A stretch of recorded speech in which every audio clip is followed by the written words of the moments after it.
You could touch the air, like glass, and everything seems very close.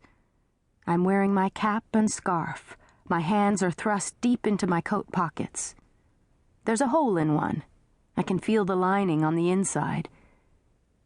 Now and then, I look up at him. There's a bulge at the top of his back, almost like a hump. He got that out in the fields, and he's never going back there, he says. My father is a carpenter in town. Grandfather gave him a workshop when he left the farm. He grits his teeth. He is bareheaded, and he looks straight in front of him with red-rimmed eyes. His ears are white with frost, and I can't stop looking at them. They're like porcelain. His arm rises and stops before it gets right up, and he almost forces it down again. When we're halfway, I take my hand out of my pocket to hold his, and he takes it without looking down and squeezes it lightly.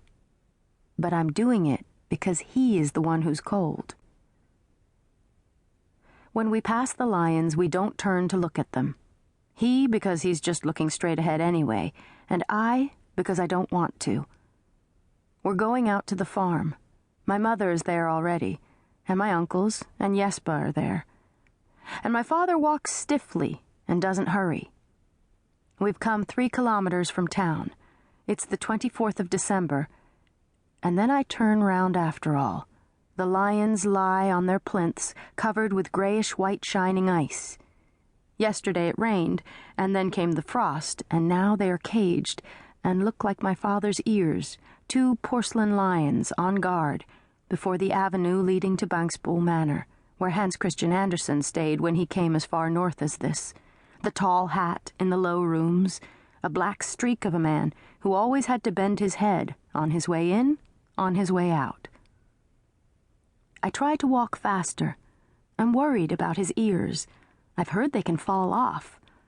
But he keeps on at the same speed. I pull him by the arm, and then he gets cross. "Stop that, can't you?" he snaps, and pulls me back in place roughly. And this is the first thing he's said since we stepped out of the door in a sultgale. My father is fond of Jesper. I'm fond of my father. Jesper is fond of me, but he likes to tease me, frighten me in the dark with death's heads, pull me under water in the summer. I can stand it. It makes me feel like him. I'm walking alone with my father. It's Christmas, and his ears are made of porcelain. I'm afraid they will fall off, and he doesn't touch them the whole 5 kilometers to the farm. There are 4 farms in Wrangbæk, and they're all called Wrangbæk. It's quite a small village. There are some children there. They go to Vangen School in Understed. I might have been one of them, but I'm not. And you should be glad about that, Jesper always tells me. We turn down left at the crossroads, where the road straight ahead winds across the fields to Gærum, and the one to the right goes up to North Wrangbæk. We pass the first barn of stone and brick. My father walks, if anything, still slower and more stiffly, and keeps a firm hold on my hand. The road takes a sharp bend, with a steep slope on one side, paved with round stones at the lowest point. It looks like a stone wall, but is there to stop the earth sliding onto the road after rain and barring the way. We're going to the last farm. They're close together and near the road, so you can just walk straight into the big cobbled yard with the dung heap in the middle. Everything is glazed with a layer of shining ice. The cobblestones leading to the door are slippery. The first person I catch sight of is Jesper. He's seen us from the window. He stands waiting at the living room door. Behind him, I see the Christmas tree and the window on the opposite side with frost flowers halfway up the panes. It looks pretty. I hear my mother's voice. She's a Christian.